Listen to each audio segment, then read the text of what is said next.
Hello అండి. ఈ కారానిప్పట్టు ఎలా తయారు చేసుకోవాలో చూసేద్దామా? చూడండి ఎలా కరకరలాడుతూ ఎలా వచ్చాయనేది. ఇప్పుడు నేను చెప్పే కొలతల్ని మీరు ఫాలో అయ్యారంటే ఇలాగే వస్తాయన్నమాట. మీకు కూడా చూసారు కదా. 1 కప్పు శనగపప్పు పిండి, అంటే శనగపప్పుని మిక్సీ పెట్టి జల్లించుకున్నాను. తర్వాత 1 టేబుల్ స్పూన్ అంతా అల్లం వెల్లుల్లి పేస్టు, 1 కప్పు పప్పు నానబెట్టి పెట్టుకునింది. అట్లే 3 కప్పుల బియ్యం పిండి, తగినంత కారంకి పచ్చిమిర్చి పేస్ట్ చేసి వేసాను అనమాట. తర్వాత చిన్న కూర గంటతో 2 గంటల నూనె నేను వేడి చేసి బాగా వేసాను అనమాట. మీకు కూడా తెలుస్తూ ఉంటుంది ఎంత వేడిగా ఉంది అనేసి, అప్పుడు పోసేటప్పుడు తెలుస్తుంది కదా. తర్వాత కొద్దిగా పసుపు, టేస్ట్కి తగినంత ఉప్పు, తర్వాత కొద్దిగా ఇంగువ, తర్వాత వాము అంటే అజ్వాయ్ అంటారు, వాము అంటారు, ఓంకాలు అంటారు. మీకు చూపిస్తున్నాను చూడండి, ఇదనమాట. అది కొద్దిగా ఒక చిటికెడు అన్ని బాగా నలిపేసి వేసుకోవాలన్నమాట.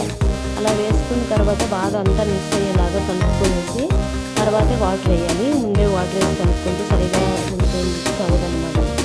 కాబట్టి ఇలా ఫుల్ మిక్స్ చేసిన తర్వాతనే అంతా బాగా ఆయిల్లో బాగా కలుపుకోవాలి. కలిపిన తర్వాత మనం వాటర్ వేసుకొని కలుపుకున్నామంటే ఎంతో రుచిగా బాగా ఉంటాయన్నమాట. ఎందుకంటే బాగా అంతా మిక్స్ అవుతుంది కదా, కాబట్టి చూసారు కదా. తర్వాతే నేను వాటర్ వేసి కలుపుకుంటున్నాను. మీరు కూడా ఇలాగే ఆయిల్ అంతా వేసినాక బాగా కలుపుకున్న తర్వాతే వాటర్ వేసుకొని, నేను చన్నీళ్ళే వాడానండి ఇక్కడ, వేడి నీళ్ళు అయితే వాడట్లేదు. నా దగ్గర పచ్చి కరివేపాకు అయితే ఇంట్లో ఉండలేదు ఆ రోజు, కాబట్టి నేను కరివేపాకు చూపించలేదు. కరివేపాకు కూడా వేసుకోవచ్చు, మీ ఇంట్లో ఉంటే మీరు సన్నగా తరిగేసి కరివేపాకు కూడా వేసుకుంటే చాలా బాగుంటుంది అనమాట. చూసారు కదా. ఇలా మిక్స్ చేసి ఇలా కలుపుకొని పెట్టుకున్నారంటే ఒక 5 నిమిషాలు అలా పక్కన పెట్టేసి మనం అంతలోపల ఆయిల్ని రెడీ చేసుకుందామండి. ఆయిల్ బాగా వేడెక్కే వరకు పెట్టేసామంటే చాలు, ఎక్కువసేపు నానపెట్టాల్సిన పని కూడా లేదు. చూసారు కదా, నేను ఆయిల్ అయితే రెడీ చేసేసాను అనమాట.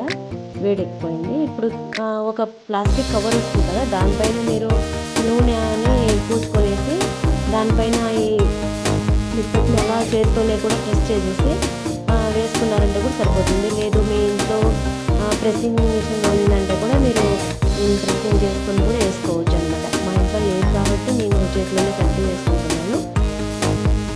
ఇలా బాగా కొద్దిగా ఎర్రగా కాలిన తర్వాత తీసారంటే మీకు బాగా కరకరలాడుతూ వస్తాయి. లేదంటే కొద్దిగా మీకు సాలు ఎక్కువ కాలకుండానే మీరు తీసేసారంటే అది ఉడికిన బాగానే ఉంటుంది, తర్వాత మెత్తగా అయిపోతాయి అన్నమాట. కాబట్టి ఇలా ఎర్రగా కాలే వరకు అని పెట్టుకున్నారంటే బాగా కరకరలాడే నిప్పట్టు రెడీ అవుతుంది.